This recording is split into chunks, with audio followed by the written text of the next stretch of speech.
Wow, so it's been a very long time since I uploaded anything, and that's because I'm hella busy. You guys know this. I've been running out of money, so I decided to do something the government calls a full-time job. Now, these niggas call it a full-time job, but see, I calls it slavery. Now, let's go on to episode 65, which is what you niggas are here for. And I'm not going to be just talking about that episode specifically, I'm going to be talking about the episodes previously as well. So before I give out all the information, I want you guys to know who actually directed this episode and why it is amazing, and the person is Shi Huan. This guy was actually in charge of the Naruto vs Sasuke clashing in Naruto Shippuden, as well as other smooth animation as well. And then they also had some animators in there who animated the Madara vs the Shinobi Alliance, and you know how smooth that shit was. So obviously you know this episode is going to be good because they had the best animators working on this shit, and that is why it is amazing. So with that being said, let's start with number one. At the start of the episode, you might not have noticed, but Naruto actually used Earth Style to shield Boruto before going off to fight Momoshiki. It happens in a split second, so if you didn't notice that, then you might want to go back to the episode, rewatch it, and rewind the part where Naruto goes off to fight Momoshiki, and you will see that he actually uses Earth Style. Now, for those people who watch the anime, you know this already, and you will see it happen in the manga as well. Naruto can use Earth Style as well as all other chakra natures, and so can Sasuke Uchiha. So number two is the fighting style that these characters were using. So for those who do not know, Shi Huan is actually a fan of Wing Chun, and that is a fighting style which I'm showing you right here on the screen. And since he is the person who is directing this episode, he gets to do whatever he wants. So he decided to implement Wing Chun to one of these characters, and he decided to give it to Naruto. So Naruto is fighting Momoshiki using Wing Chun. So if you look at what Wing Chun is, Wing Chun involves using the hands a lot and the feet for defense, and Naruto did exactly that when he was fighting Momoshiki. Now, what Momoshiki was using is an art form called Bagwajang. Bagwajang, for those people who have watched Avatar: The Last Airbender, is what the airbenders use in order to defend themselves and to airbend. So that is exactly what I'm showing right here, and as you can see, it looks quite good when you use it to fight. Bagwajang actually translates to 8 trigram palm, and if you haven't noticed, that's the same shit that Hyuga are on when they do that 64 palm bullshit in order to give you this work. And it is also loosely what the Gentle Fist is based on. So basically the conclusion is, if you know the 8 trigram 64 palms and you know Gentle Fist, then you are basically qualified to be an airbender. Number three is actually a combo that was done in the past in the original Naruto. You know that combo that does not feature Sakura because she wasn't doing shit? Yeah, that combo. So it features Sasuke using his shuriken and throwing it, and Naruto hanging at the shuriken to later reveal himself as a human in order to attack the enemy from behind. And I'm just gonna let the footage roll so you guys can see what the hell I'm talking about.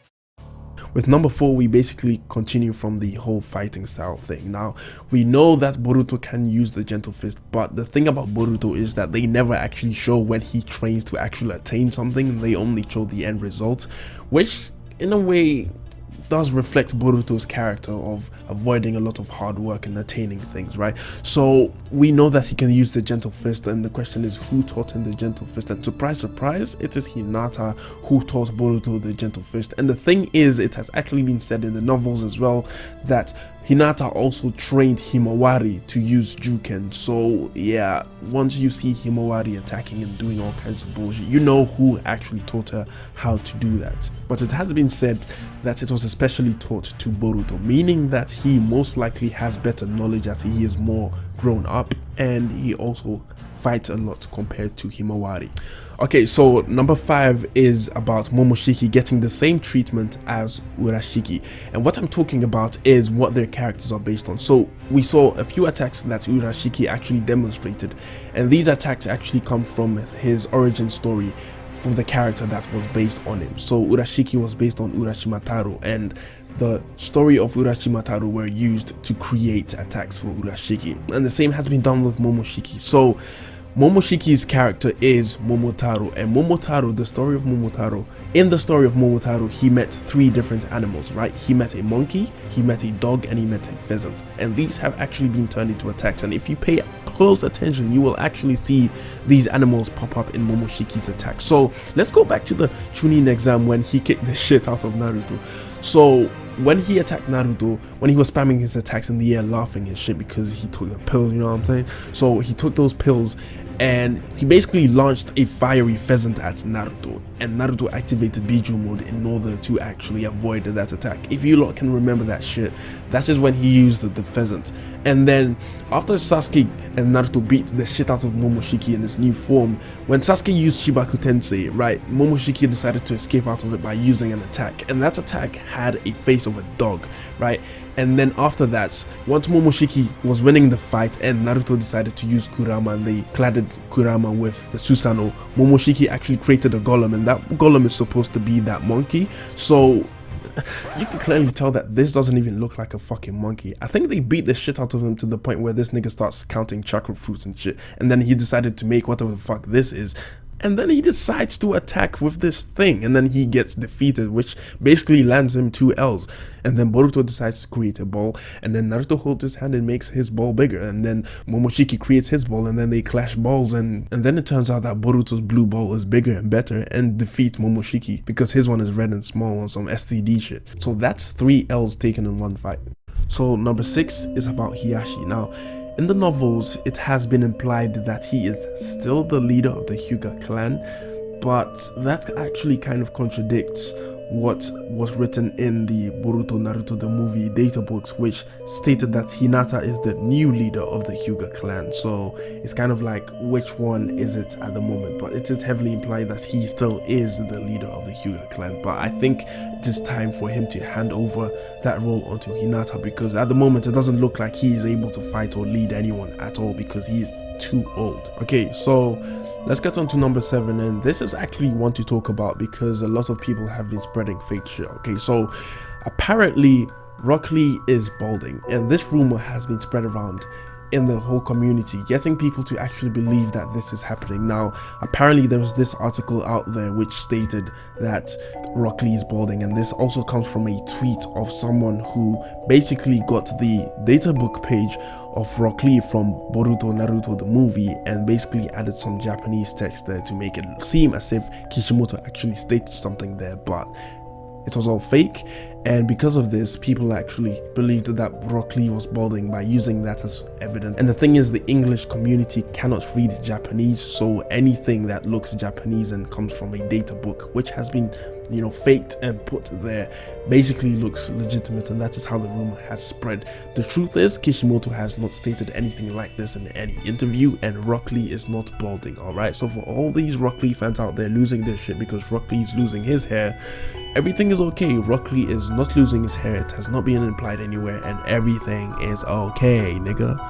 Okay, so number 8 is gonna be a bit more shocking than all the other points I've made in this video. So number 8 is basically about the novel adaptation of the anime. For those people who do not know, the Boruto anime actually has a novel adaptation which basically covers certain things like specific details or things from a certain character's perspective, which was basically not seen in the anime, and it gives us a lot of information, right? So this point is basically covering what happened in the episode in which we saw Momoshiki and Kinshiki, right? And they seem to be on this planet which looked completely destroyed and wrecked.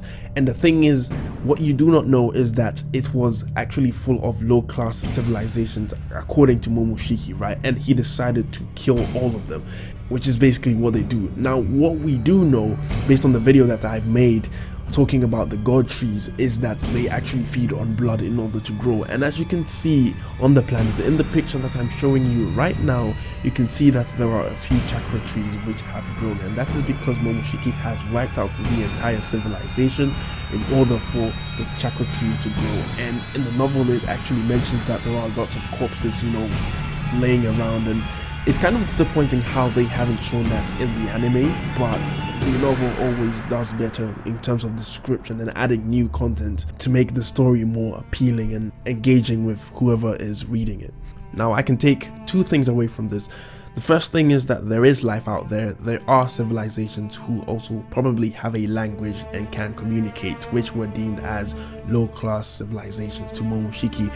And then the second thing is that the Otsutsuki clan basically are traveling to wipe out all life in the universe in exchange for chakra, which is basically demonic, right? Now these people actually claim that they are celestial beings, but the last thing from any mythology that I've read involves celestials killing random people for their personal gain.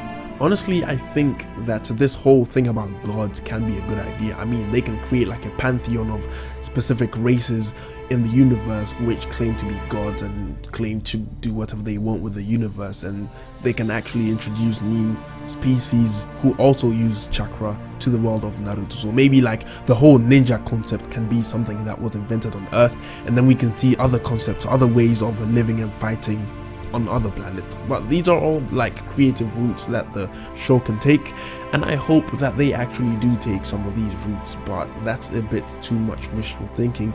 I'm gonna need you guys to do something for me, alright? Because YouTube is fucking up and I'm tired of this shit, okay? I'm gonna need you guys to resubscribe, so unsubscribe and resubscribe, and I'm gonna need you to hit that notification button and specifically select to receive my video whenever I upload it, because YouTube is fucking up and they don't want to show my videos or any other content creators videos. So I would really appreciate it if you did that right now and receive my videos, because I'm fully back on YouTube and I'm gonna take my time and make sure I make good quality content, at least 1 or 2 videos a week if I can. And with that being said, I hope that you enjoyed this video. Do as I said, please. And with that being said, I have nothing more to say. Have a good day, and until the next video, bye.